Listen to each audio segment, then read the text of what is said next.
Hello students. Ikra School has decided to teach on online classes due to COVID-19 pandemic. The world is suffering from this deadly disease.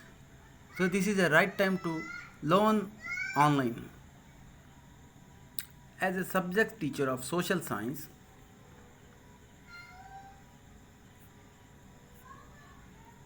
I would like to teach here the first chapter, the two big states, Kannauj and Vatapi. Kannauj was in Uttar Pradesh, UP, and Vatapi in the South India. Kannauj in northern India. King Harshvardhan was born in 606 CE. After the death of his father Prabhakarvardhan, Harshvardhan's elder brother Rajvardhan ascended the throne of Thaneshwar, right now in Punjab and Haryana. However, Rajvardhan was killed by the king of Gaud Shashank. Their sister Rajshri was imprisoned by the king of Malwa Devgupt. Under these circumstances, as advised by the leaders of the kingdom, Harshvardhan shouldered the responsibility of Thaneshwar. Immediately after ascending the throne, he decided to free his imprisoned sister Rajshri. In the meanwhile, she had escaped from the clutches of Devgupt and ran away into the Vindhya forest. He went in search for his sister, and with the help of the people living in the forest and a Buddhist hermit Divakar Mitra, he stopped her from committing sati. Since Rajshri's kingdom, Kannauj, Uttar Pradesh, was without any king, at that time Harshvardhan became its ruler. Later he defeated Devgupt, the king of Malwa. As part of his preparation to launch an attack on Shashank, the Gaud king, he formed an alliance with the king of Assam, Bhaskar Varman. With the help of a large army, he defeated the Gaud king and won over a major part of his kingdom. He also conquered Malwa and Saurashtra, but was unsuccessful in defeating Pulikesi II, king of Chalukya dynasty of South India.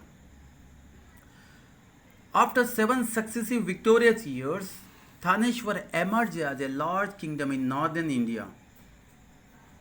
So this was the introduction of Harshvardhan. Now I teach you Harshvardhan's reign and administration.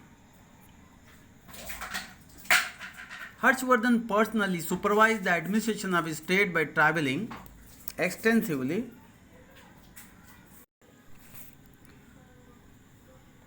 He also conquered Malwa and Saurashtra, but was unsuccessful in defeating Pulikesi II, king of Chalukya dynasty of South India. After 7 successive victorious years, Thaneshwar emerged as a large kingdom in northern India. Harshvardhan's reign and administration. Harshvardhan personally supervised the administration of his state by traveling extensively to different parts of his empire. For that reason, he divided his daily routine into 3 parts: administrative purpose, public welfare, and religious activities. Harshvardhan was so diligent in carrying out his administration, his responsibilities, that at times he even forgot to have his meal. Imprints left by Harshvardhan. He built many rest houses, wells, step wells, lakes, mathas and viharas, and also prohibited animal slaughter. Emperor Harshvardhan's empire.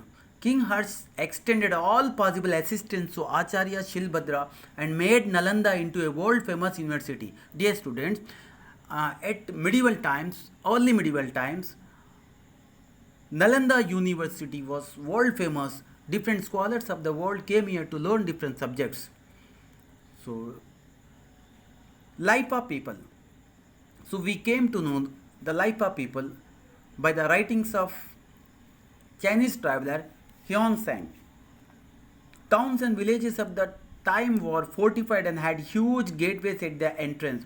The society was divided into 4 groups. The custom of sati, child marriage, and polygamy had started by then. The local diet consisted of milk and milk products, wheat, rice, fruits, and vegetables. They were clean, simple, and white clothes.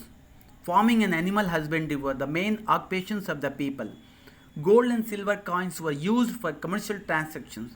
the export of different materials from India increased her prosperity. During the reign of King Harsh, India had good business relations with Rome, which led to the inflow of gold in India. People followed Hinduism, Buddhism, Jainism, and were tolerant other religions also.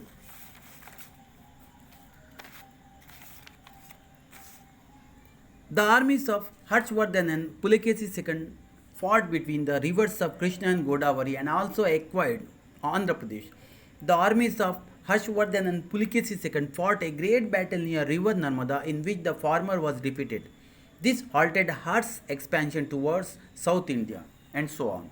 So this was the information about the Harshvardhan, which was ruled by the Kannauj of Harshvardhan.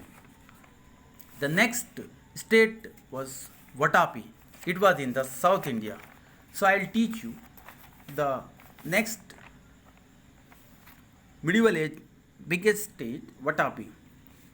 When King Harsh was ruling over his empire in North India, King Pulikes II was ruling in South India. He had earlier defeated Harsh, just route to the throne. The kings of the Chalukya Solanki dynasty established a vast empire in South India, which they ruled from their capital at Vatapi, Badami, Karnataka.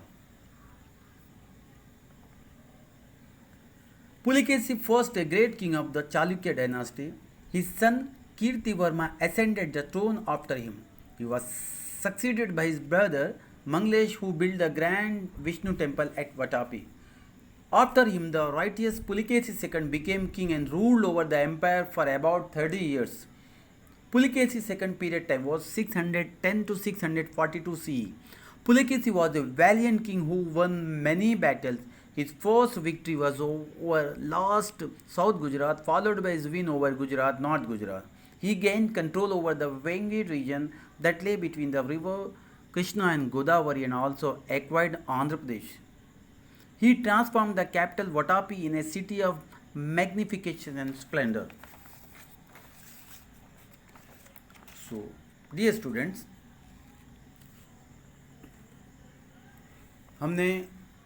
मैंने teach किया है मध्य युग में हिंदुस्तान के अंदर में medieval period में दो स्टेट्स थे, एक कनौज और एक वटापी. कनौज को हर्षवर्धन ने राज किया है और वटापी को पुलिकेसी सेकंड ने. I hope I will continue. I hope you better understand. Thank you.